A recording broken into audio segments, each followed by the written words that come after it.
नमस्कार, मैं अरविंद कुमार। आप देख रहे हैं गौरव लाइव न्यूज। जिस तरह से बहराइच में दो पक्षों में मारपीट हुई मूर्ति विसर्जन और डीजे को लेकर, वो कहीं न कहीं जो है इस देश को शर्मसार करने की घटना है। क्योंकि दुनिया में भी कहीं भी किसी भी देश में चले जाइए आप, तो इस तरह के दंगे जो है वो कम हो गए हैं। लेकिन भारत में जो शासक वर्ग के लोग हैं वो नहीं चाहते हैं कि इस देश में जो हिंदू मुसलमान का जो मुद्दा है वो खत्म हो और उनके अंदर भाईचारा हो, वो आपस में मिलजुल कर रहें। ये शासक वर्ग के लोग नहीं चाहते हैं, जिसके वजह से इस तरह की जो घटनाएं हैं वो आए दिन होती रहती हैं। और इसी बीच जो है बहराइच में मूर्ति विसर्जन को लेकर जो घटना हुई, ये कहीं न कहीं जो है पूरे प्रदेश की जो शासन व्यवस्था है उस पे सवालिया निशान खड़ा करता है। और इस देश में जो हिंदू और मुसलमान की ठेकेदारी कर रहे हैं, कहीं न कहीं जो है वो कटघरे में उनकी जो मानसिकता है वो कटघरे में आ गई है। भारत एक ऐसा देश है जहां संविधान सभी को ये अधिकार देता है कि वो किसी भी धर्म को मान सकता है, किसी धर्म की पूजना अर्चना कर सकता है।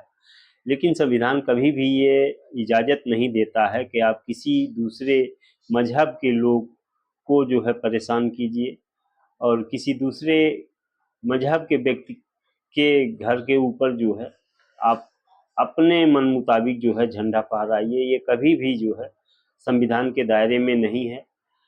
तो जिस तरह से बहराइच में जातीय दंगे हुए, जिसमें जो है दोनों पक्ष का नुकसान हुआ और भारी नुकसान हुआ, पूरे बहराइच में लोग दहशत में हैं। और इस दहशत का जो कारण है वो सबसे बड़ा कारण है हिंदू और मुसलमान का मुद्दा। हिंदू और मुसलमान का ऐसा मुद्दा है, जब ये शुरू हो जाता है तो आम जनमानस, जो बहुजन समाज, खास तौर से जो बहुजन समाज के लोग हैं, शेड्यूल कास्ट, शेड्यूल ट्राइब, पिछड़ा वर्ग, इनके ऊपर जो है तमाम समस्याएं आ जाती हैं। जो कमेरा वर्ग है, जिसको जो है दिहाड़ी करके, मजदूरी करके जिनकी रोजी रोटी चलती है, उनके लिए बड़ी परेशानी है। और सबसे बड़ी परेशानी जो है जान माल का खतरा हो जाता है। जो जान माल का खतरा बहराइच में हुआ है उसकी कभी भी पूर्ति नहीं हो सकती है। इस देश में जो शासक वर्ग के नेता हैं वो नहीं चाहते हैं कि इस देश से जो हिंदू मुसलमान का मुद्दा है वो खत्म हो जाए, क्योंकि उनकी जो रोजी रोटी है, उनका जो घर परिवार है, इसी से चलता है। और इस तरह की घटनाओं में जो गरीब तबके के व्यक्ति हैं वो शिकार होते हैं।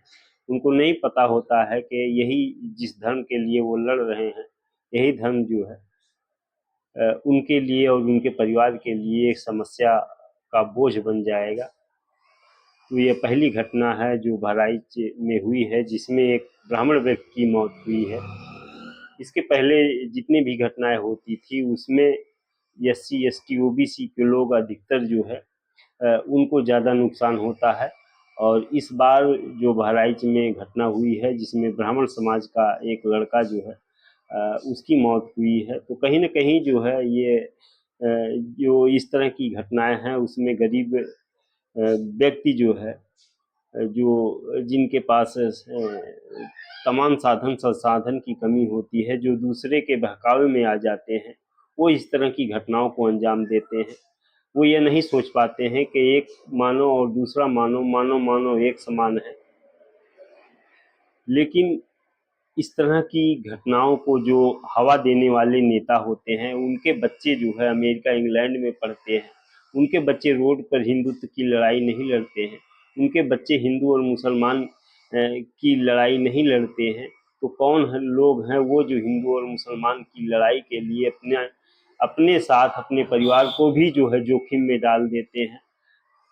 इन सभी बातों को जो भारत के लोग हैं उनको समझना चाहिए, क्योंकि दुनिया बड़े तेजी के साथ बदल रहा है, दुनिया आसमान में उड़ रहा है, लेकिन भारत के जो लोग हैं वो अभी भी जो है वो उनके पैर के नीचे ही दिखाई दे रहा है, ऊपर नहीं दिखाई दे रहा है। तो ये सबसे बड़ा सवाल है। हमारी वीडियो अगर आपको अच्छी लगी हो तो इस वीडियो को ज़्यादा से ज़्यादा लाइक, शेयर और सब्सक्राइब करें। वीडियो देखने के लिए धन्यवाद।